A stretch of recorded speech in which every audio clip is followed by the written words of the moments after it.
Good morning dear students. आज जो हम टॉपिक डिस्कशन करने जा रहे हैं, हमने ऑर्गेनोमेटेलिक चैप्टर स्टार्ट किया है। ये बीएससी 6 सेमेस्टर इनऑर्गेनिक केमिस्ट्री का टॉपिक है। इसमें अगर मैं बात करता हूँ, जो हमने टॉपिक स्टार्ट किया है उसमें हम कुछ टॉपिक हम कर चुके हैं, लिगेंड के बारे में हम डिस्कशन कर चुके हैं। सो जब लिगेंड के बाद इस टॉपिक को करोगे तो आपको चीज़ों को जो अंडरस्टैंड करने में ज़्यादा उसमें इजीनेस रहेगी। सो जो आज का हमारा टॉपिक है, ये टॉपिक हम पहले भी कर चुके हैं। बीएससी सेकेंड ईयर में भी ये टॉपिक हमारे पास होता है, इफेक्टिव एटॉमिक नंबर। सो जो हमारा ये आज का टॉपिक है वो इफेक्टिव एटॉमिक नंबर है, ईएन रूल जिसको हम बोलते हैं।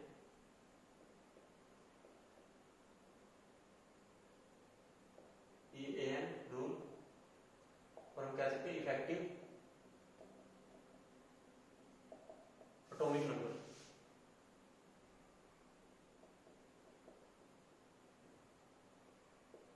सो जो हम इफेक्टिव एटॉमिक नंबर की बात कर रहे हैं, हमारे पास इसकी एप्लीकेशन क्या है। सबसे पहले हम एक छोटा सा इसका एप्लीकेशन देख लेते हैं कि with the help of EN rule हम ये प्रेडिक्ट करते हैं कि कौन सा हमारे पास जो कोऑर्डिनेशन कंपाउंड है वो स्टेबल होगा और कौन सा कंपाउंड क्या हमारे पास अनस्टेबल होगा। क्योंकि जो सबसे पहले हमारे पास जो कोऑर्डिनेशन कंपाउंड थे उनके बीच में सबसे पहले क्या है कि जो कि किस तरह की फोर्सेस ऑपरेट कर रही हैं, कि जो हमारे पास मेटल और लिगेंड है,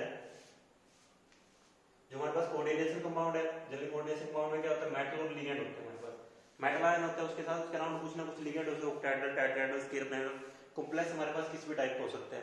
सबसे पहले क्या है कि 1913 में लुईस ने जो फोर्सेस ऑपरेट कर रहे हैं कोऑर्डिनेशन कंपाउंड में मेटल और लिगेंड के बीच में, उनको उसने ऑब्जर्व किया 1913 में लुईस ने। और फिर फर्दर 1916 में लुईस ने एंड 1919 में लैंगमुइर ने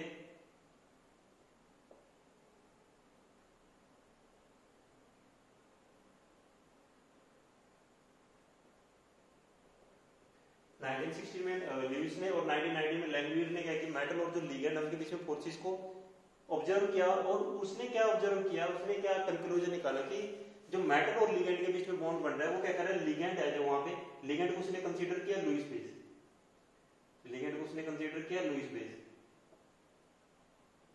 कि जो हमारे पास है लिगेंड है लुईस बेस है, वो क्या करेगा, मेटल को इलेक्ट्रॉन डोनेट करता है और मेटल और लिगेंड के बीच में बॉन्ड फॉर्मेशन होती है। सो जो यहाँ पे क्या हो रहा है कि इलेक्ट्रॉन का शेयरिंग हो रहा है, कि लिगेंड के जो इलेक्ट्रॉन्स है लिगेंड के पास जो, वो क्या कर रहा है, मेटल के साथ उसको शेयर कर रहा है और मेटल लिगेंड के बीच में वहां पे कोऑर्डिनेट बॉन्ड बन रहा है। ये हम कह सकते हैं कि लिगेंड और मेटल के बीच में वहां पे कोऑर्डिनेट बॉन्ड फॉर्मेशन होती है। ठीक है, इसी के कंसेप्ट को फर्दर आगे जो लुईस का जो कंसेप्ट था इलेक्ट्रॉन पेयर वाला, इलेक्ट्रॉन डॉट जो इसका कंसेप्ट था, उसी को फर्दर 1927 में सिज्विक ने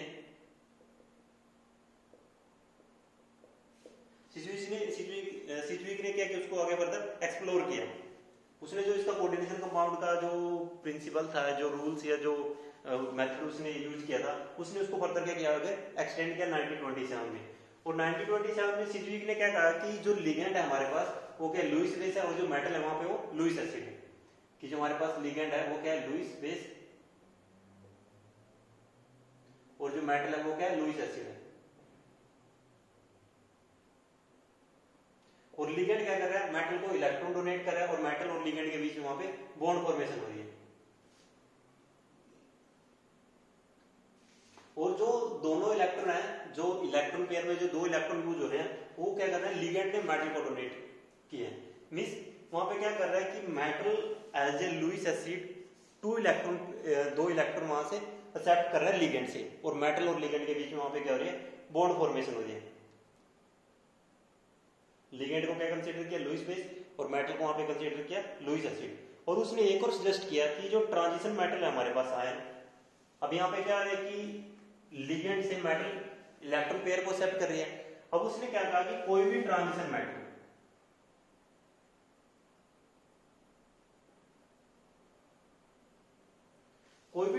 मेटल तब तक लुईस एसिड से इलेक्ट्रॉन पेयर को एक्सेप्ट करेगी।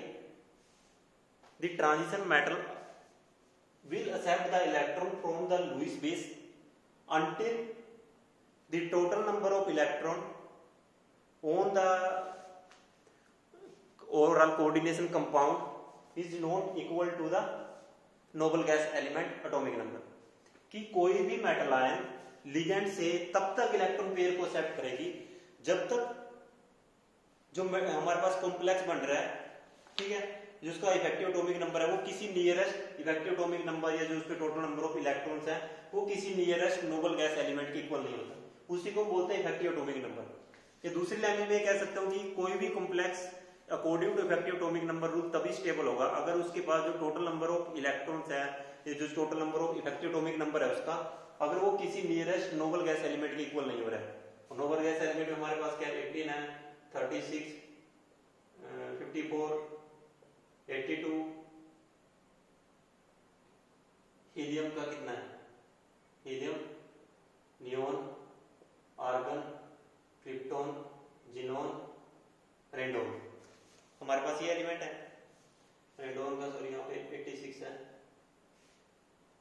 2, 8, 2, 10, 18, 36, 54 कि जो हमारे पास ये नोबल गैस एलिमेंट है जब तक जो उसके इफेक्टिव एटॉमिक नंबर है जब तक वो इन किसी एलिमेंट के इक्वल नहीं होगा तब तक वो स्टेबल नहीं होगा, या कोई भी ट्रांजिशन मेटल आयन तब तक इलेक्ट्रॉन पेयर को एक्सेप्ट करेगी until the total electron on the complex या effective atomic number of the complex is not equal to the nearest noble gas element. ये कहा सिजविक ने 1927 में, ये क्या कहा था सिजविक ने 1927 में कहा था। ये हम कह सकते हैं कि sum of the electron on the metal ion and the electron pair donated by the ligand, sum of the metal ion on the sum of the electron on the metal ion and the electron pair donated by the ligand is equal to the nearest noble gas element। वो किसके equal होने चाहिए, तो Nobel gas element के होने चाहिए, equal होने चाहिए, उसको हम बोलेंगे स्टेबल, कि वो कॉम्प्लेक्स क्या होगा, स्टेबल होगा। और इफेक्टिव एटॉमिक नंबर क्या होगा हमारे पास, sum of the total electron on the metal ion plus effective atomic number क्या है हमारे पास, total electron on metal ion plus electron donated by ligand.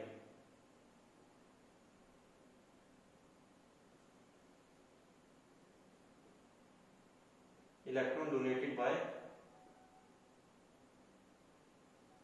Ligand, ये होता है इफेक्टिव एटॉमिक नंबर, इसी को हम बोलते हैं इफेक्टिव एटॉमिक नंबर। अब जैसे मेरे पास एक कॉम्प्लेक्स है, मैं बात करूं कोबाल्ट, मेरे पे कोबाल्ट हेक्सामाइन, ये मेरे पास एक कॉम्प्लेक्स है, ओके। मैंने कहा कि total electron on the metal है, कोबाल्ट का एटॉमिक नंबर कितना होता है, कोबाल्ट एटॉमिक नंबर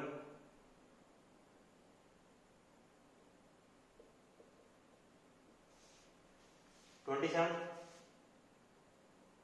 आयरन 26 होता है ना, कोबाल्ट कितना हो गया 27। अब कोबाल्ट किस में है, +3 ऑक्सीडेशन स्टेट में है, सो कितना हो गया, एटॉमिक नंबर है उसके पास इलेक्ट्रॉन कितने हो गए यहाँ पे 24 हो गए। एक लिगेंड 2 इलेक्ट्रॉन पेयर को डोनेट करेगा, सो 6 अमोनिया लिगेंड कितने इलेक्ट्रॉन पेयर को डोनेट करेंगे, 2 × 6 = 12, 24 + 12 कितना हो गया 36, और 36 क्या है हमारे पास क्रिप्टॉन। सो जो मेरे पास ये कॉम्प्लेक्स बना है cobalt CuNH3 positive, according to effective atomic number rule this complex is stable. और कोबाल्ट तब तक इलेक्ट्रॉन पेयर को एक्सेप्ट करेगा लिगेंड से जब तक जो उसका इफेक्टिव एटॉमिक नंबर है वो किसी नोबल गैस एलिमेंट के इक्वल नहीं हो जाता। और मैं कह सकता हूँ जो मेरे पास ये कोबाल्ट का जो कॉम्प्लेक्स है वो इफेक्टिव एटॉमिक नंबर रूल को क्या कर रहा है, फॉलो कर रहा है। सो ये है हमारे पास effective atomic number rule.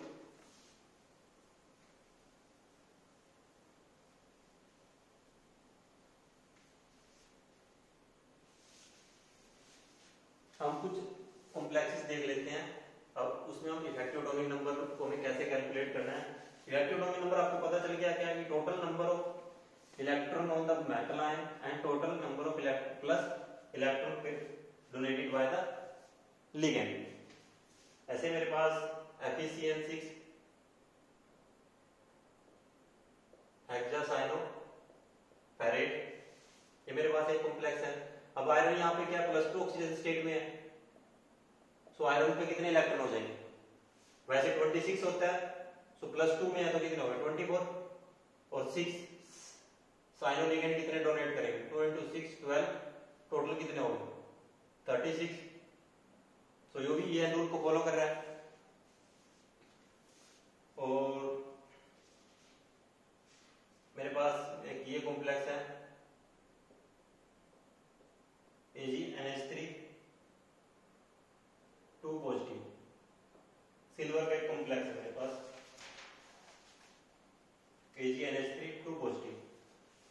Silver मेरे पास आता है Cu copper Ag Au।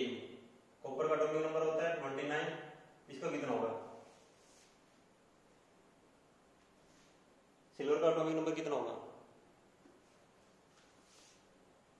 47। Gold का आप निकाल लेना। सो सिल्वर मेरे पास किसमें है? +1 ऑक्सीडेशन स्टेट में है। सो सिल्वर वैसे कितना है? 47 है। कितना हो जाएगा? 46। और NH3 2 NH3 है, कितने डोनेट करेंगे? 4। कितने हो गए? 50। लेकिन 50 तो किसी का नहीं होता, जिनोन का 54 होता है। सो ये तो इफेक्टिव एटॉमिक नंबर उनको क्या कर रहा है? ओबे नहीं कर रहा है। Effective atomic number rule not obeyed. But Sidgwick ने क्या कहा था 1927 में? उसने क्या कहा था कि कोई भी एलिमेंट स्टेबल तभी होगा, या वो उसके पास जो नंबर ऑफ लिगेंड्स होंगे वो तभी उसके साथ स्टेबल कॉम्प्लेक्स बनाएगा अगर वो इफेक्टिव एटॉमिक नंबर रूल को फॉलो कर रहा है। बट जब हमें डिफरेंट कॉम्प्लेक्सेस पे इफेक्टिव एटॉमिक नंबर रूल को ओबे किया गया है, उसको वहां पे फॉलो किया गया, उसकी जो एप्लीकेशन है, उसकी जो एप्लीकेबिलिटी चेक की गई, तो वहां से हमें पता चला कि बहुत से हमारे पास ऐसे कॉम्प्लेक्स है जहां पे इफेक्टिव एटॉमिक नंबर रूल क्या वो फॉलो ही नहीं होता। कि बहुत से हमारे पास कॉम्प्लेक्स ऐसे हैं जहां पे जो इफेक्टिव एटॉमिक नंबर रूल है वो फॉलो नहीं होता। इसका मतलब ये तो है नहीं कि जो ये कॉम्प्लेक्स है वो अनस्टेबल हो गए, लेकिन वो उनकी स्टेबिलिटी है, जो ये कॉम्प्लेक्स क्या है? स्टेबल है। अकॉर्डिंग टू ईएन रूल तो ये कॉम्प्लेक्स अनस्टेबल है, बट एक्चुअल में अगर मैं बात करता हूं जो मेरे पास ये कॉम्प्लेक्स क्या है? स्टेबल है। सो यहाँ पे इसकी कुछ लिमिटेशंस आ गई थी कि जो हमारे पास इफेक्टिव एटॉमिक नंबर रूल है वो हर एक कोऑर्डिनेशन कॉम्प्लेक्स पे एप्लीकेबल नहीं था। उसकी जो फ्रीक्वेंसी ऑफ एप्लीकेबिलिटी थी वो कुछ ही कॉम्प्लेक्स पे एप्लीकेबल थी, कुछ ही कॉम्प्लेक्स की जो स्टेबिलिटी थी उसको उसकी हेल्प से प्रेडिक्ट कर सकते थे। ओके, इसके बाद जो हमारे पास ये कोऑर्डिनेशन कंपाउंड में हमने इफेक्टिव एटॉमिक नंबर रूल को फॉलो किया, उसके बाद हमने चेक किया कि क्यों ना हम इसको ऑर्गेनोमेटालिक जो हमारे पास कंपाउंड है हम उन पे इसको चेक किया जाए। ऑर्गेनोमेटालिक कंपाउंड्स है जो हमारे पास मेटल कार्बोनिल्स हैं। जब ईएन रूल को ऑर्गेनोमेटालिक कंपाउंड में चेक किए गए कि तो हमारे वहां से हमें क्या ऑब्जर्व किया कि maximum number of organometallic compound ऐसे हैं as compared to coordination compound जो ईएन रूल को फॉलो कर रहे हैं, और उनकी स्टेबिलिटी को भी, जो स्टेबिलिटी का जो उनका ऑर्डर है, जो उनकी स्टेबिलिटी का जो कंसेप्ट है वो उसको भी क्लियर कर रहे हैं वहां पे। यहाँ पे तो क्या है कि सिल्वर का कॉम्प्लेक्स स्टेबल है बट ईएन रूल के अकॉर्डिंग अनस्टेबल होना चाहिए, बट ये सब चीजें मेटल ऑर्गेनोमेटालिक कंपाउंड के केस में हमने ऑब्जर्व नहीं की। सो वहां से क्या चीजें निकल के आएगी, जो ईएन रूल है उसकी जो एप्लीकेबिलिटी है वो ऑर्गेनोमेटालिक कंपाउंड पे ज्यादा है as compared to coordination compound. जो ईएन रूल है वो 99% ऑर्गेनोमेटालिक कंपाउंड में एप्लीकेबल है एज कंपेयर टू, अगर मैं बात करूं कोऑर्डिनेशन कंपाउंड पे जो इसकी एप्लीकेबिलिटी है वो 70 to 80% है। कोऑर्डिनेशन कंपाउंड में कितनी है? 70 to 80% है, बट ऑर्गेनोमेटालिक कंपाउंड के केस में जो उसकी एप्लीकेबिलिटी है वो 99% है। ओके, सो इसके बाद इसमें और भी बहुत से ऐसे कॉम्प्लेक्स हैं जिनमें ये रूल फॉलो नहीं होता। जैसे अगर मैं बात करूं, मेरे पास ये कॉम्प्लेक्स है FeCN6 आयरन क्या +3 में है, 26 होता है, वैसे 23 हो जाएगा। CN कितने डोनेट करेंगे? 12। ये कितना होगा? 35, बट ये कॉम्प्लेक्स स्टेबल है। सो जनरली जहां पे मेटल के पास जहां पे ओड नंबर ऑफ इलेक्ट्रॉन है, अगर मेटल के पास ओड नंबर ऑफ इलेक्ट्रॉन है, सो जो कॉम्प्लेक्स जो ये ईएन रूल है इसकी एप्लीकेबिलिटी वहां पे 0 हो जाती है, ये उसको फॉलो नहीं करता। जब मेटल के पास ओड नंबर ऑफ इलेक्ट्रॉन है, FeCN6 हो गया। ऐसे ही मैं अगर दूसरे एग्जांपल की बात करूं, क्रोमियम का अगर मैं एग्जांपल लेता हूं, CrNH3 6 3 क्रोमियम कितना होता है? 24 +3 में कितना हो जाएगा? 21। क्रोमियम का atomic number is 24। So number of total valence electron, total number of electron कितने हो जाएंगे? 24 हो जाएंगे। +3 में कितना हो जाएगा? 21 +6 अमोनिया लिगेंड कितने डोनेट करेंगे? 12, और ये कितना होगा? 33। बट ये कॉम्प्लेक्स क्या है? स्टेबल है। आपको पता है कि क्रोमियम का हेक्सामाइन के साथ कॉम्प्लेक्स अवेलेबल है, ये कॉम्प्लेक्स कैसा है? स्टेबल है। ये भी स्टेबल है, ये भी स्टेबल है। सो जो ईएन रूल है वो कोऑर्डिनेशन कंपाउंड में इतना ज्यादा एप्लीकेबल नहीं है, वो 60 to 80% उसकी वहां पे एप्लीकेबिलिटी है। बट ऑर्गेनोमेटालिक कंपाउंड के केसेस में जो उसकी एप्लीकेबिलिटी है वो 99% है।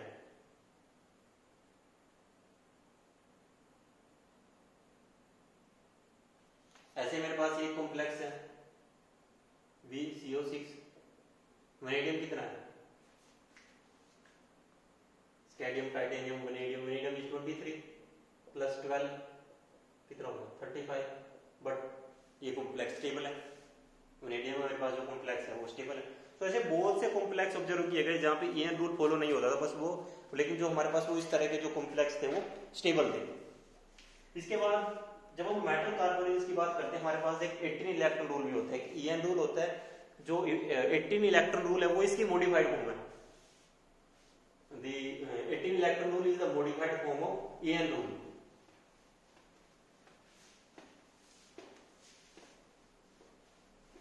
जैसे आपने ऑक्टेट का ऑक्टेट सबसे पहले हमें क्या किया गया था, ऑक्टेट का हमारे पास एक रूल आया, ऑक्टेट रूल आया। ऑक्टेट रूल में क्या था कि अगर कोई मॉलिक्यूल ऑक्टेट रूल को फॉलो कर रहा है तो स्टेबल है, अगर वो उसको नहीं फॉलो कर रहा है तो वो अनस्टेबल है। किसी भी मॉलिक्यूल की स्टेबिलिटी के लिए मैं यहाँ पे लिख देता हूँ 18 इलेक्ट्रॉन रूल और 18 इलेक्ट्रॉन रूल। ओके, सो 18 इलेक्ट्रॉन रूल जैसे हमारे पास ऑक्टेट रूल था। ऑक्टेट रूल में क्या था कि कोई भी कॉम्प्लेक्स कोई भी मॉलिक्यूल स्टेबल होने के लिए उसको ऑक्टेट रूल है जो उसको फॉलो करना जरूरी है। अगर ऑक्टेट रूल को फॉलो नहीं करे तो हमारे पास जो मॉलिक्यूल है वो अनस्टेबल है। सेम ऑक्टेट रूल की तरह ही हमारे पास आता है effective atomic number rule. Effective atomic number rule क्या कहता है, अकॉर्डिंग टू सिजवेक कि कोई भी कोऑर्डिनेशन कंपाउंड तभी स्टेबल होगा अगर वो इफेक्टिव एटॉमिक नंबर रूल को फॉलो करे। सेम वो कोऑर्डिनेशन कंपाउंड क्या था, लेकिन जब हम मेटल कार्बोनिल्स की बात करते हैं तो मेटल कार्बोनिल्स में हमारे पास आता है 18 electron rule.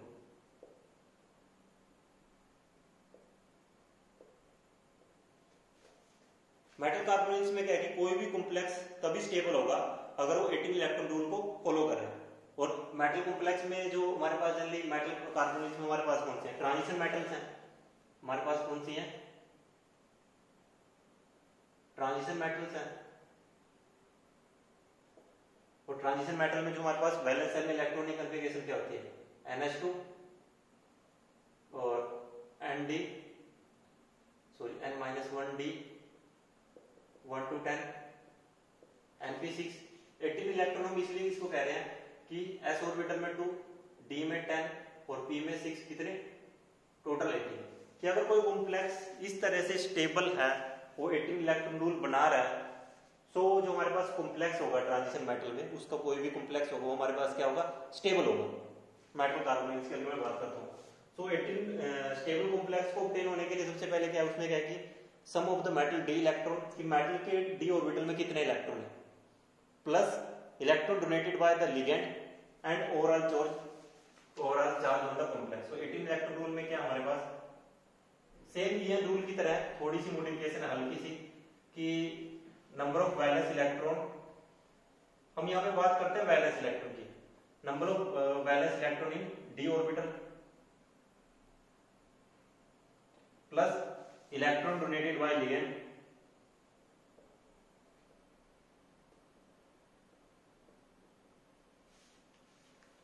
Okay, plus electron donated by ligand, plus अगर किसी मॉलिक्यूल में -1 चार्ज है plus negative charge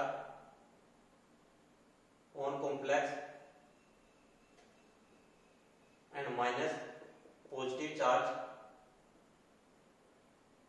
on complex. Okay, कि टोटल जो इलेक्ट्रॉन डी ऑर्बिटल में है, जो इलेक्ट्रॉन लिगेंड डोनेट करेगा, अगर कॉम्प्लेक्स में नेगेटिव चार्ज है तो उसको तो ऐड करना है, और अगर पॉजिटिव चार्ज है तो उसको तो माइनस करना है। मींस सेम उसी तरह से नेगेटिव चार्ज मींस उस पे जो इलेक्ट्रॉन है वो ज्यादा है, उसको आपको उसमें ऐड करना है। पॉजिटिव चार्ज मींस उसमें इलेक्ट्रॉन का लॉस हो रहा है वहां पे, और उसको आपको माइनस करना है। जैसे हम कहते हैं कोबाल्ट +3 हो गया, उसकी ऑक्सीडेशन स्टेट है तो उसमें से इलेक्ट्रॉन वहां पे माइनस हो रहे हैं। अगर कोबाल्ट -1 होगा तो 27 का 28 हो जाएगा। तो ये 18 इलेक्ट्रॉन रूल, ये आता है हमारे पास 18 electron rule. Effective atomic number भी आपने देखा और ये हमारे पास है 18 electron rule, number of valence electron in D orbital, electron donated bye ligand, negative charge on the complex plus and minus charge on the negative positive charge on the complex, ये आपको याद होना चाहिए। इसके बेसिस पे हम जितने भी हमारे पास कॉम्प्लेक्स है हम सभी का 18 जो इलेक्ट्रॉन रूल है वो निकाल सकते हैं। जैसे मेरे पास और एक और चीज है 18 इलेक्ट्रॉन रूल में क्या है कि ईएन रूल के अकॉर्डिंग क्या था कि कुछ कॉम्प्लेक्स अनस्टेबल थे,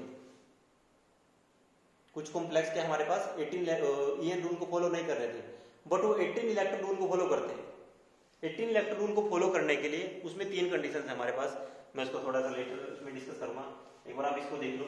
जैसे मेरे पास ये होगा number of valence electron, electron donated by this one. So मेरे पास जैसे कोई एक कॉम्प्लेक्स है MnCO5, ओके। अब मैंगनीज क्या है, manganese atomic number is 25, valence shell electronic configuration कितनी है 3d5 4s2,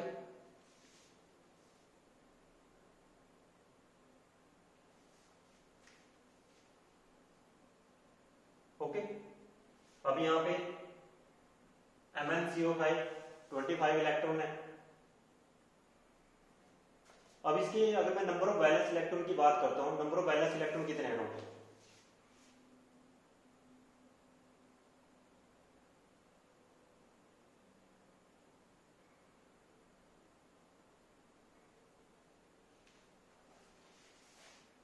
अब इसमें 18 इलेक्ट्रॉन रूल में एक चीज का और ध्यान रखना कि जो मेरे पास मैंगनीज का जैसे ये कॉम्प्लेक्स है 3d5 4s2, तो वैलेंस इलेक्ट्रॉन में कितने हो गए, टोटल वैलेंस इलेक्ट्रॉन कितने हो गए 7, 5 CO मॉलिक्यूल्स हैं, कार्बोनिल मॉलिक्यूल्स हैं, कितने डोनेट करेगा 10, टोटल कितने हो गए 17 इलेक्ट्रॉन हो गए।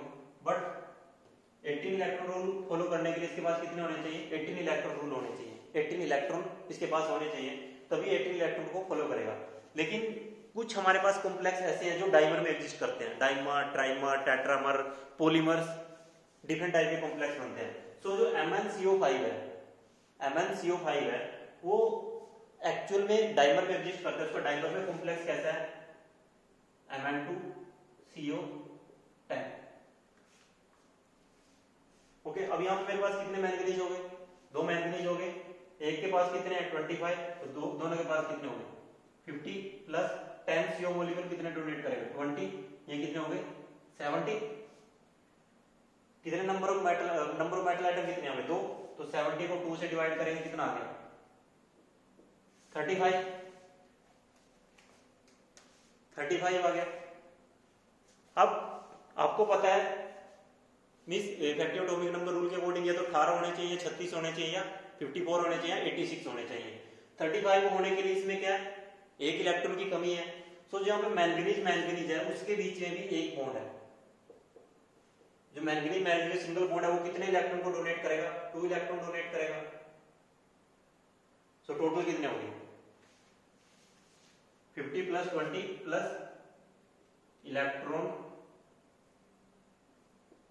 डोनेटेड बाय मैंगनीज, वो कितने हो गए 2 इलेक्ट्रॉन को डोनेट करेगा। सो टोटल कितने हो जाएंगे 70 प्लस 2 72, और 72 को जब 2 से डिवाइड करोगे वो कितना आ जाएगा आपके पास आ जाएगा 36। सो 18 हो 36 हो 54 हो वो कितने भी हो सकते हैं, उसके बेसिस पे आप इनके जो नंबर ऑफ इलेक्ट्रॉन है वो निकाल सकते हो। अब यहाँ पे अगर हम इलेक्ट्रॉन के उसमें इसको देखते हैं तो मैंगनीज में कितने इलेक्ट्रॉन है 7 प्लस 2, एक के पास 7 है, दोनों के पास कितने हो जाएंगे 14 प्लस 20 34, और एक इलेक्ट्रॉन क्या मैंगनीज की वजह से है, तो कितने हो गए 34 प्लस 2 36, 2 मेटल आइटम है 18, मींस हर एक मेटल आइटम के पास 18 इलेक्ट्रॉन होने चाहिए। कोई भी मेटल आइटम है जो उसके वैलेंस जो इन्वायरमेंट है उसमें 18 इलेक्ट्रॉन होने चाहिए। जैसे मैंगनीज है, इसका स्ट्रक्चर किस तरह से होता है, अगर मैं इसके स्ट्रक्चर की बात करता हूं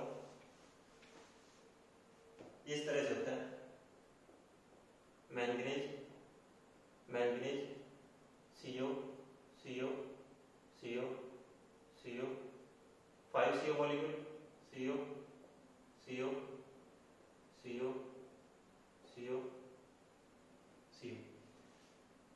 इलेक्ट्रॉन ये डोनेट करेगा, दो ये करेगा, दो ये करेगा, दो ये करेगा, दो ये करेगा। मैंगनीज के कितने हैं कुल के? 7 है। 7 2 9 11 13 15 17 और एक इलेक्ट्रॉन कहां से आएगा? इस मेटल के बॉन्ड से आएगा। तो उसके टोटल इलेक्ट्रॉन कितने हो गए? 18 इलेक्ट्रॉन हो गए। सेम एक इलेक्ट्रॉन इधर से, 7 इसके पास खुद के हैं, 2 यहां से आएंगे, 2 यहां से, 2 यहां से, 2 यहां से, 2 यहां से, इसके भी कितने हो गए? टोटल 18 हो गए। कि जो हर एक सिंगल जो मेटल एटम है वो स्टेबल तभी होगा जब उसके पास 18 इलेक्ट्रॉन होंगे, अदरवाइज वो स्टेबल नहीं होगा। ओके, ये आपको समझ में आया होगा आई थिंक।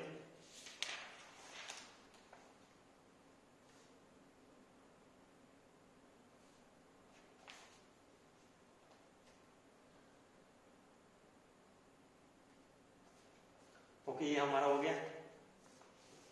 आपको जो मेटल अगर एक से ज्यादा कहीं पे नंबर ऑफ मेटल एटम है, जैसे डाइमर हो गया, ट्राइमर है, 3 मेटल एटम है, तो उसके जो नंबर ऑफ मेटल के बीच में जो इलेक्ट्रॉन बॉन्ड फॉर्मेशन यूज हो रहे हैं उसको भी आपको कंसीडर करना है, उनको आपको वहां पे निगलेक्ट नहीं करना है। ये तो इसको जो इस तरह के एग्जाम्पल हम और भी डिस्कस करेंगे, इसके बारे में आपको ज्यादा कंफ्यूज होने की जरूरत नहीं है, इनको मैं क्लियर कराऊंगा आपको। तो इसके बाद हमारे पास जैसे कुछ मॉलिक्यूल्स ऐसे होते हैं जो स्टेबल नहीं होते। जैसे अगर मैं बात करूं, जैसे मेरे पास है MnCO5, ये क्या है? 7 + 10 17 18 इलेक्ट्रॉन नहीं बना रहा है। VCO6 vanadium, scandium, titanium, vanadium. Vanadium का वेनेडियम के बैलेंस सेल में कितने इलेक्ट्रॉन है?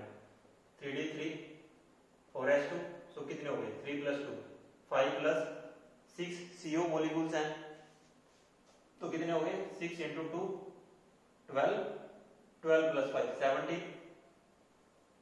ओके, और भी हमारे पास बहुत से ऐसे कॉम्प्लेक्सेस हैं। जैसे अगर मैं बात करूं, मेरे पास ये हो गया MnCO6, मैंगनीज, एटॉमिक नंबर कितना है?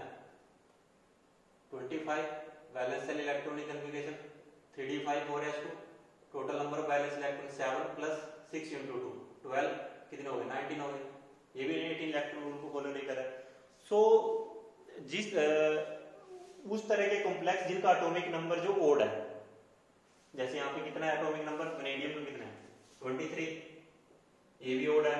25, ये भी ओड है। ऐसे ही कोबाल्ट की कॉम्प्लेक्स की अगर मैं बात करता हूँ, CO, कोबाल्ट का एटॉमिक नंबर कितना होता है? 27, cobalt 27, valence shell electronic configuration 3ds 3d7 4s2 7 + 2 9 + 4 × 2 8 17।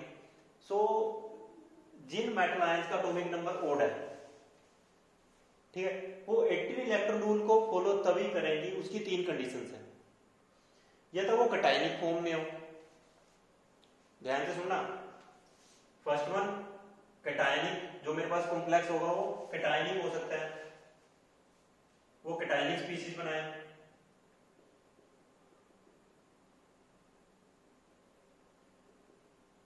Cationic species, या वो कार्बोनाइलेट अनायंस बनाए, या वो कार्बोनाइलेट अनायंस बनाए। थर्ड, उसमें कोई दूसरा एलिमेंट के साथ वो कोवलेंट बॉन्ड फॉर्मेशन करे। कोवलेंट जैसे क्लोरीन हो गया, ब्रोमीन हो गया, हाइड्रोजन आ गया। थर्ड कंडीशन क्या होगी?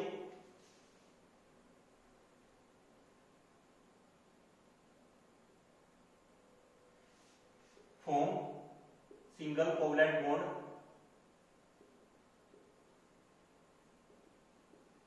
विद हाइड्रोजन हो सकता है, क्लोरीन हो सकता है, ब्रोमीन हो सकता है, वहां पे मिथाइल हो सकता है, इस तरह के मॉलिक्यूल्स हो सकते हैं। ओके, फोर्थ कंडीशन क्या होगी? वो डाइमर में एग्जिस्ट करे। फोर्थ कंडीशन क्या है कि जो ओड इलेक्ट्रॉन स्पीशीज है, odd electron species dimerize, trimerize et cetera. और जो number of metal metal atoms उसमें जो बॉन्ड है उनको भी आपको इंक्लूड करना है।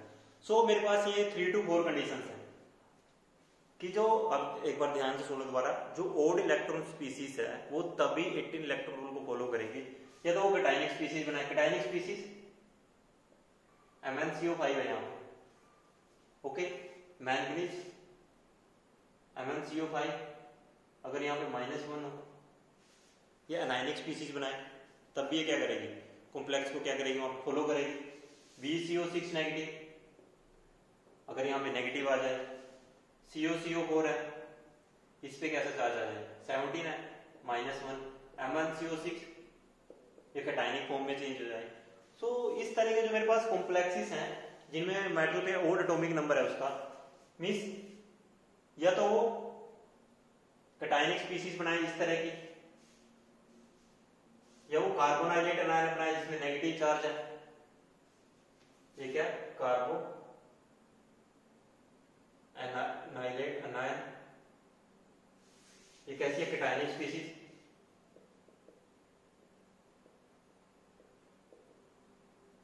ओके, एक मैंने क्या कहा आपको, कैटायनिक स्पीसीज के साथ साथ वो सिंगल कोवलेंट बॉन्ड बनाए, अगर ये इस तरह से हो जाती है HMnCO5 तब भी ये क्या करेगा, 36 इलेक्ट्रॉन होंगे इसके पास, क्योंकि हाइड्रोजन है, एक इलेक्ट्रॉन डोनेट करेगा। ये बनाए, या वो ओड इलेक्ट्रॉन स्पीसीज डाइमराइज हो जाए, ये किसमें डाइमराइज हो जाए, Mn2CO10। सो मेरे पास ये 3 to 4 मेथड्स हैं कि ओड इलेक्ट्रॉन स्पीसीज तभी, या odd electron atomic number metal ions तभी 18 इलेक्ट्रॉन रूल को फॉलो करेगी अगर वो इन 4 स्पीसीज में, ये जो 4 ऑप्शंस हैं इनमें से किसी एक को अडॉप्ट करती है। कैटायनिक स्पीसीज बनाए, कब कार्बोनाइलेट बनाए, सिंगल कोवलेंट बॉन्ड फॉर्मेशन करे, ओड इलेक्ट्रॉन स्पीसीज करे। MnCO5 नेगेटिव, -1 चार्ज है, +1, मैंने कहा था कि नेगेटिव चार्ज को आपको ऐड करना है क्योंकि एक इलेक्ट्रॉन उसमें ऐड हो रहा है, तो टोटल कितना हो गया, 18 इलेक्ट्रॉन हो गया। VO6 नेगेटिव, 17 + 1, ये भी 18 हो गया। MnCO6 17 + 2 19, +1 चार्ज मींस -1, क्योंकि मैंगनीज यहाँ पे क्या होगी, +1 ऑक्सीडेशन स्टेट में होगी, सो यहाँ पे क्या हो जाएगा 19 - 1 कितना हो गया, 18। COCO4 negative, 19 + 8 + 1 18। सेम यहाँ पे HMnCO5 भी क्या होगा, 18 होगा, क्योंकि जो हाइड्रोजन है वो उसके साथ कोवलेंट बॉन्ड फॉर्मेशन कर रहा है, सिंगल कोवलेंट बॉन्ड फॉर्मेशन कर रहा है, और वहां पे एक इलेक्ट्रॉन का मींस इलेक्ट्रॉन की शेयरिंग हो रही है, आधा इलेक्ट्रॉन उधर से आ रहा है, आधा एक इलेक्ट्रॉन उधर से आ रहा है, एक इलेक्ट्रॉन उधर से आ रहा है। सो हाइड्रोजन उसको एक इलेक्ट्रॉन डोनेट करेगा और यहाँ पे 18 उसमें कन्वर्ट हो जाएगा।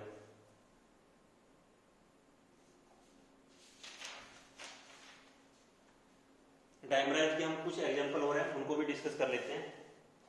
कि पहले हम ये देख लेते हैं कि जो कार्बोनाइलेट आयन का आपने देख लिया, VO6 नेगेटिव हो सकता है, MnCO5 हो सकता है, सिंगल कोवलेंट बॉन्ड फॉर्मेशन के कुछ एग्जांपल देख लेते हैं कि उस केस में 18 इलेक्ट्रॉन या EN रूल को कैसे फॉलो करेगा।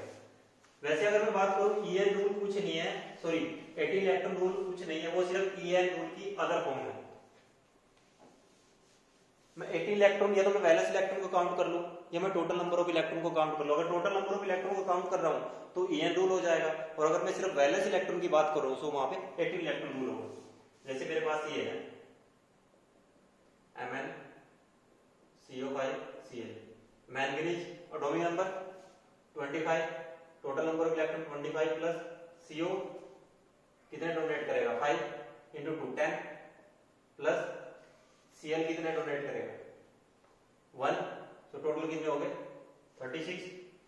क्योंकि क्लोरीन पे कितना है, क्लोरीन क्या है, नेगेटिव है ना, -1 है ना, तो क्लोरीन पे जो इलेक्ट्रॉन कितने रहेंगे, वो 1 रहेगा। ऐसे अगर मैं बात करूं H3MnCO5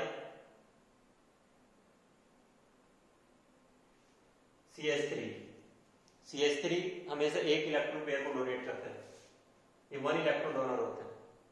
मैंगनीज कितना हो गया 25 + 1 + 10 36, ये हो गया। डाइमर की अगर मैं बात करता हूं CO2 CO8, cobalt 27 into 2 plus 8 into 2 54 plus 16 कितने हो गए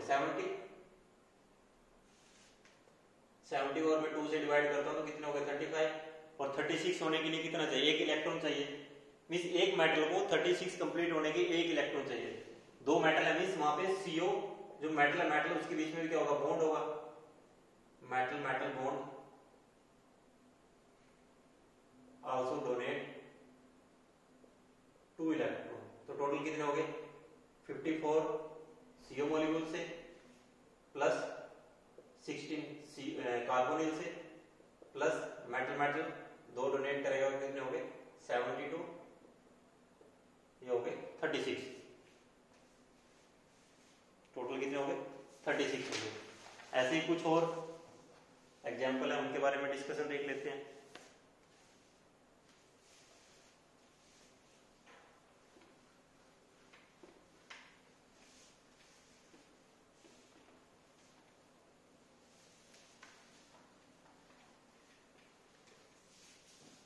जैसे मेरे पास है Fe2CO9 आयरन 26 एटॉमिक नंबर 26 जितना एटॉमिक नंबर उतने उसके पास टोटल इलेक्ट्रॉन हो गया अगर मैं EN रूल को काउंट कर रहा हूं 26 इंटू 2 प्लस 9 इंटू 2 कितने हो गए 52 प्लस 80 70 2 से डिवाइड करेंगे 35 इलेक्ट्रॉन और 36 होने के लिए एक इलेक्ट्रॉन चाहिए मींस आयरन आयरन के बीच में भी क्या बॉन्ड है सो दो इलेक्ट्रॉन ये डोनेट करेगा 52 प्लस 18 प्लस 2 ये कितने हो गए 72 divided by 2 36 means EN rule को फॉलो कर रहा है ये था EN रूल अगर मैं 18 इलेक्ट्रॉन की बात कर रहा हूं आयरन एटॉमिक नंबर कितना है 18 इलेक्ट्रॉन की अगर मैं बात कर रहा हूं Fe 3d6 4s2 तो टोटल बैलेंस इलेक्ट्रॉन कितना हो गया 8 plus 9 into 2 8 18 sorry 6 plus 2 8 8 into 8 16 ये कितने हो गए 34 और 34 को अगर मैं 2 से डिवाइड कर रहा हूं तो कितना आ रहा है 70 और 18 होने के लिए एक इलेक्ट्रॉन चाहिए सो मींस आयरन आयरन के बीच में भी क्या बॉन्ड फॉर्मेशन है सो 16 प्लस 80 प्लस 2 36 डिवाइडेड बाय 2 ये हो गया 18 सो 18 इलेक्ट्रॉन रूल को भी फॉलो कर रहा है और EN रूल को भी फॉलो कर रहा है आपको मेटल मेटल के इलेक्ट्रॉन को भी वहां पे रूल आउट नहीं करना है उसको आपको कंसीडर करना है अगर मॉलिक्यूल कहीं पे डाइमर ट्राइमर की फॉर्म में है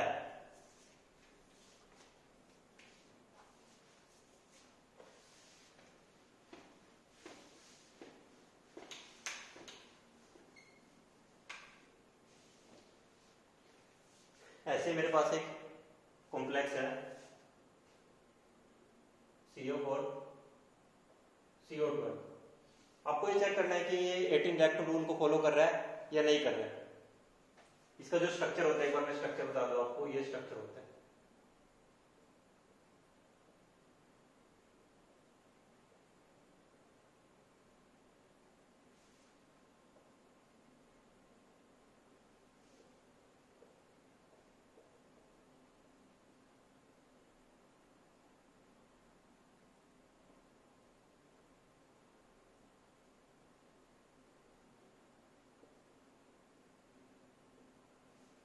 आपको इसके 18 इलेक्ट्रॉन काउंट करना है कि जो हर एक मेटल आया है वो 18 इलेक्ट्रॉन को फॉलो कर रहा है या नहीं कर रहा है सो हम देखते हैं कार्बोनिल है न्यूट्रल मॉलिक्यूलर चार्ज तो कुछ है नहीं दो इलेक्ट्रॉन ये डोनेट करेगा दो ये करेगा दो ये करेगा ओके कार्बोनिल हो गया सॉरी कोबाल्ट हो गया 27 और ये हो गया 3d7 4s2 ये हो गया 9 plus 2 11 plus 2 13 plus 2 9 plus 2 11 plus 2 13 plus 2 15 3 3 2 6 3 3 3 4 okay ठीक 9 plus 2 plus 11 plus 13 plus 2 15 18 electron के लिए एक इलेक्ट्रॉन यहां से आएगा एक यहां से आएगा एक यहां से टोटल कितने हो गए 80 सेम हर एक मॉलिक्यूल में ऐसे होगा, 2 2 2 9 इसके खुद के हो गए, एक यहां से एक यहां से एक यहां से, इसका 18 हो गया, 1 2 3 4 5 6 7 8 9 और 9 इसके हो गए, 1 2 3 4 5 6 7 8 9 और 9 इसके खुद के हो गए। टोटल कितने हो गए? इसका अपना 18 का एनवायरनमेंट हो गया, इसका अपना 18 का एनवायरनमेंट हो गया, इसका अपना 18 का एनवायरनमेंट हो गया और इसका अपना 18 का एनवायरनमेंट हो गया। जब हर एक individual metal ion 18 electron rule को फॉलो कर रहा है, सो ऑब्वियस सी बात है कि पूरा जो मॉलिक्यूल है वो तो 18 इलेक्ट्रॉन रूल को फॉलो करेगा ही।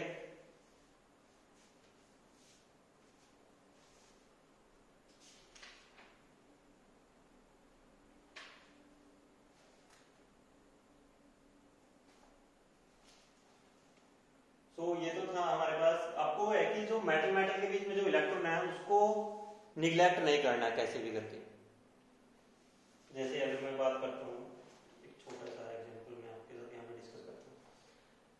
Cobalt atomic number 27, 3d7 4s2, 7 + 2 कितने हो गए?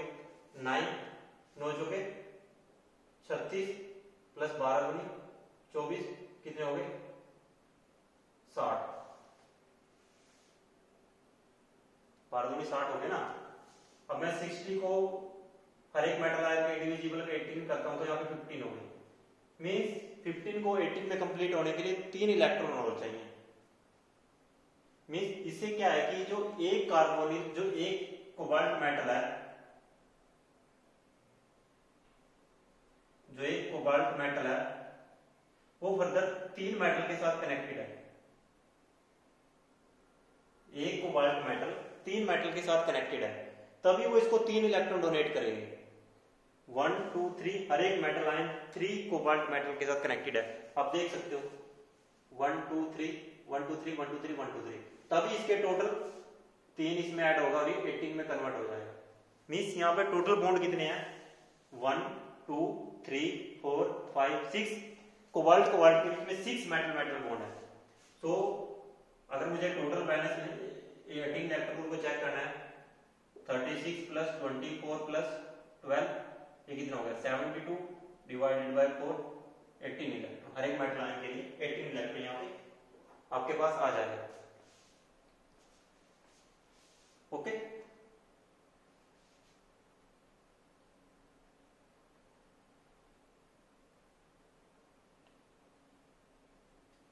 सो ये तो था आपका 18 इलेक्ट्रॉन का। इसे थोड़ा लेक्चर लेंथी हो जाएगा।